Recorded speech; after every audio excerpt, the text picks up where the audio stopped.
do canal, tudo bem com vocês? Espero que sim. Por cá, tudo bem? Meu nome é Geo Ramos e esse é o canal Conservative Play. Muito obrigado você que nos dá a honra da sua audiência. Bom, pessoal, a gente estava falando aí da eleição americana, né? E eis que a verdade, sempre é verdade, né? Ela aparece no meio, no final ou séculos depois. Não tem jeito, né? A verdade é o bastão que fumega e nunca se apaga. Em se tratando de eleições americanas, o Trump bastou começar a recontagem dos votos que ele já virou em alguns estados, acho que 2 ou 3 estados, né? E já bateu recorde de número de votações recebidas, né? 73 milhões. Num estado, desculpa, num país de 300 e tantos milhões de habitantes, eu acho que 73 milhões é até pouco demais. É claro que lá o voto não é obrigatório e nem todo mundo foi votar. Mas se formos tirar aí, né, a manipulação, né, a gente vai chegar à conclusão de que aparentemente ele teve bem mais, porque onde esse homem fez comício, milhares de pessoas, centenas de milhares em alguns casos, estiveram lá, né? E o Dr. Shiva, ontem à noite no Twitter, foi divulgado isso aí, ele fez um estudo, um prognóstico ali no PowerPoint, né, sobre a atuação daquele software Dominion, que é o software da Smartmatic. Se você não conhece a Smartmatic, ela é a mesma empresa venezuelana, tá? Da ditadura venezuelana, a mesma que elegeu Maduro nas últimas eleições, né, com as suas urnas eletrônicas, é a mesma urna eletrônica que está aqui no Brasil, por incrível que pareça, né? E o software Dominion é do grupo da Smartmatic, né? E esse software Dominion, ele trabalhava com algoritmo. O que é algoritmo? Algoritmo é a informação que você dá para um programa para ele agir, né? Então, por exemplo, eu posso criar um aplicativo para câmera de celular, né? E ali eu dou algumas ordens. Por exemplo, quando o sol ficar muito claro, você escureça a imagem. Quando houver reflexo diante da câmera, né, faça tal ação. Quando houver muito movimento em volta, tente ajustar o foco. É como você ensina a um determinado aplicativo ou determinado programa, são os comandos que você dá para ele de como ele deve agir em determinadas situações, tá? E ele fez uma apresentação de PowerPoint, eu estava vendo isso agora há pouco, e ele indica o seguinte: eu não estou conseguindo editar, tá, gente? Tá uma correria muito grande, que eu ainda estou ajeitando a coisa aqui no sítio. Aí eu levanto por volta de 5h30 da manhã, gravo o vídeo e solto no YouTube, tá? E estou com problema também na internet, não estou podendo fazer live. Senão estaria mostrando para vocês na tela aqui, né? Mas vou tentar ser o mais sucinto possível. Então, nos condados ali, nos distritos onde nos estados chaves, né? Porque nos Estados Unidos as eleições são diferentes daqui. Então tem os estados chaves, que são os estados que têm maior número de delegados, e esses delegados são os que se reúnem e elegem o presidente. Então nesses estados chaves, esse software, o que ele fazia? Ele detectava o número de votos que estavam entrando, né? E quando esses números de votos eram muito altos para o Biden, ele começava a quebrar, né? Simplesmente trocava. Então, que assim, mas a contagem não é manual? Sim, a contagem de votos lá, ela é manual, mas os números são inseridos no software, né? Então, você conta e esses números vão sendo inseridos ali no software para que ele junte com os outros e dê a contagem total, né? E esse software estava com vício, né? Estava, digamos assim, manipulado, de certa forma alterado. Então fica daquela maneira. Orientar o software é um exemplo que eu estou dando, tá, gente? Isso aí também é uma informação que ele traz e que a gente apenas divulga aqui para que ela fique registrada. Fica até difícil a gente falar que essa informação ela é verídica, se ela é verídica ou não. Mas vamos seguir em frente. Então é como se o software tivesse programado para, se a sequência de votos para Trump for mais ou menos, vamos colocar de 200 votos, né? Um exemplo.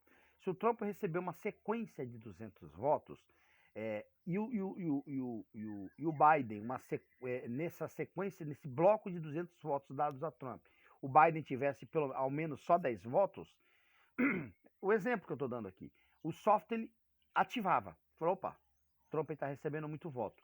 E aí o que o software fazia? Ele começava a mudar, alterar esses números, né? A ponto de que eles fossem quebrando os votos de Trump, né? E dando para Biden, né? Aí se você juntar isso aí nos condados, nos distritos, né? Que seriam os municípios daqui, isso daria, no final das contas, tira 50 daqui, tira 500 dali, tira, dependendo da quantidade de população e dependendo do percentual de votos pró-Trump, né? Eles iam tirando, no final das contas, o que realmente importa é que o Biden tenha, ao final, né, a quantidade de votos massiva naquele estado para que ele fique com os delegados. Vou tentar ser mais sucinto. Em um determinado condado, é garantido o Trump. Em outros condados, por exemplo, na área mais movimentada, nas capitais, nos grandes centros, né? O Trump, o Biden, ele sempre teve mais apoio, né? Por causa do socialismo, por causa da mídia. Quando ia para os interiores, para as áreas mais rurais, esses votos ficavam com Trump. Só que tem um detalhe, mesmo na cidade, o Trump tinha uma quantidade de voto importante que, comparado com Biden no interior, dava a Trump a vitória no estado. Então o que eles precisavam fazer? Apenas fazer com que o Biden tivesse mais votos. Ele nem precisava ganhar naquele condado, né? Porque ele já ganhava naquele condado interior, por exemplo, porque ele já estaria ganhando, né, nos grandes centros, nas metrópoles, né? Então ele só precisava tirar um pouco de voto do Trump lá para ele passar. Você entende como é que é o esquema? E aí nisso vários condados foram tirando, esse algoritmo foi tirando e fez com que o Trump perdesse, né? Mas bastou fazer a recontagem de votos que o Trump já aparece na frente, né? E provavelmente, certamente, na justiça ele leva essa. Tem vários estados aí que a recontagem estão sendo feitas porque a própria legislação determina que quando a diferença entre os candidatos for de percentual pequeno, a recontagem ela é obrigatória. E em outros estados, né, cada um tem a sua legislação eleitoral lá, em outros estados o Trump recorreu à justiça e a recontagem está sendo feita. A única pergunta que fica né, essa recontagem ela está sendo feita pelos mesmos que manipularam ou que contaram os primeiros votos, ou está com a nova equipe, com o pessoal novo, né? Com gente que não estava envolvido no esquema anterior. Porque a gente tem recebido vídeos aí de gente marcando cédula, de gente rasgando cédula, de gente descartando cédula, né? De gente comemorando quando o Trump ou quando o Biden vencia naquele condado. E aí, são essas pessoas que vão fazer a recontagem? Essa pergunta, essa resposta eu não tenho para vocês. O próximo assunto é que o Fux falou que tudo no Brasil está sendo judicializado, né?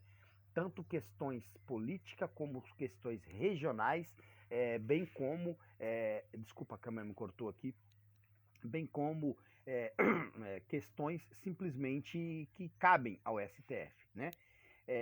Se o Fux aplicar, né, se ele colocar em prática o que a boquinha dele diz, há uma tendência de que o nosso judiciário melhore muito, porque ele, como presidente, ele pode mexer em algumas coisas ali do regimento, né? O que está acontecendo hoje? O presidente Bolsonaro fala uma coisa, um partido político vai lá no balcão de negócios do STF e entra ali com uma petição, com um pedido, né, para que o STF investigue, né? Por exemplo, vamos pegar um exemplo claro aqui. Vocês lembram do caso daquela criancinha que foi morta na barriga da mamãe de 10 anos de idade? Que eles mataram a criança dentro da barriguinha da mamãe? Assassinaram a criancinha? Vocês lembram, né? A Damares teve um partido aí, que eu não vou me lembrar qual exatamente, recorreu ao STF e isso foi passado para a PGR, o STF acata, né? E passa para a PGR porque é o procedimento legal. Os animaizinhos, que é a coisa mais linda. O sabiá fez um pertinho da gente aqui. Então o que acontece? Um partido entrou dizendo que para investigar por que a Damares tentou impedir, olha só, eu não sei se a Damares fez isso ou não, mas só a questão que eu vou trazer aqui já mostra para vocês a que ponto chegamos. Por que a Damares tentou impedir que matassem a criança? Eu não sei, repito, se a Damares fez isso ou não, mas o que há de errado nisso? Por que tem que investigar a Damares por improbidade administrativa por algo tão óbvio, sendo que toda e qualquer demanda, nesse sentido, compete exatamente à pasta dela, que é a defesa da mulher, dos direitos humanos, da criança e do idoso. Esse é o papel da Damares. Né? Se ela tivesse de alguma maneira tentado fazer com que essa criança nascesse, ninguém está aqui obrigando a mãe de 10 anos a cuidar da criança. Não. Só permita que o bebê nasça vivo, para que o bebê seja adotado e essa vida não seja perdida. Por que exatamente para fazer o aborto você tem que matar a criança antes na barriga da mamãe? Então vamos lá, se a Damares defendeu isso, estaria sendo a Damares errada? Mas não, eles judicializaram. Eles conseguem esse absurdo, essa proeza. E o STF acata. Basta qualquer partido político, qualquer líder partidário, qualquer deputado do esquema deles ali, bater na porta do STF, não interessa a hora, que o STF acata e o ministro se debruça sobre aquilo ali e decide. Então, quando é contra o país, né, o STF está ali de prontidão. E quando é a favor, aí o negócio já não dá tão certo, né? Então, que o ministro Fux leve, né, bote em prática o que ele falou e parem de judicializar tudo. Eu acho que o papel do STF não é esse. O papel do STF, segundo reza a nossa Carta Magna, a nossa Constituição, é justamente o de zelar pela nossa Constituição. Então, se algo inconstitucional está sendo praticado, ele deve ali aplicar. Ou se a Constituição estiver sendo vilipendiada, o que ela é dioturnamente, por esses deputados, senadores, governadores, enfim, né, prefeitos, todos de esquerda, eles o tempo todo estão burlando a Constituição, né, ao seu bel prazer. E o STF mantém-se calado, né? Então, eu acho que o STF tem que voltar a se preocupar com o seu papel. Porque enquanto eles ficam fazendo ativismo judicial, né, eu creio que milhões e milhões de processos estão lá emperrados há dezenas de anos. Por quê? Porque estão preocupados com outras coisas. Perdão, a garganta começou a coçar aqui. Outras coisas que não a atribuição legal, né, do STF. E para finalizar esse vídeo, eu queria falar aqui do Oswaldo Eustáquio e do Boulos, né? O Oswaldo Eustáquio, sempre parabenizo ele, um jornalista investigativo. Ele foi atrás aí das contas de campanha do Boulos, o que qualquer cidadão poderia fazer, tá? Tanto Boulos, que é candidato a prefeito pela Prefeitura de São Paulo, né? Pelo PSOL, né? PSOLista, o invasor de terras, né? O Oswaldo Eustáquio foi dar uma verificada nas contas do Boulos e, pasmem, né? Para surpresa de 0 pessoas, para surpresa de ninguém, encontrou umas coisinhas erradas. Por exemplo, um endereço que foi dado pelo gabinete de campanha do Boulos a uma empresa, né, que estava recebendo dinheiro do partido para devolver em troca santinho, esse tipo de coisa. Essas empresas que os candidatos contratam, né? Então, como ele já gastou 3 milhões, né, para a prefeitura, para ser candidato na sua campanha, a prefeitura de São Paulo, isso chamou atenção, porque ele está gastando de fato muito dinheiro. Aí o Oswaldo Eustáquio pegou o endereço da empresa e foi lá. Chegou lá, é uma casa, uma residência. Não, aqui não tem nenhuma empresa que cuida, né, da campanha do Boulos. Recebeu R$500 mil ou mais, 1,5 milhão, 1,3 milhão, alguma coisa assim, é muito dinheiro. E aí um cidadão atendeu lá, né? Você pode ver isso aí no canal do Oswaldo Eustáquio. E falou, não, aqui não tem nada, aqui é uma residência comum, somos pessoas comuns, né?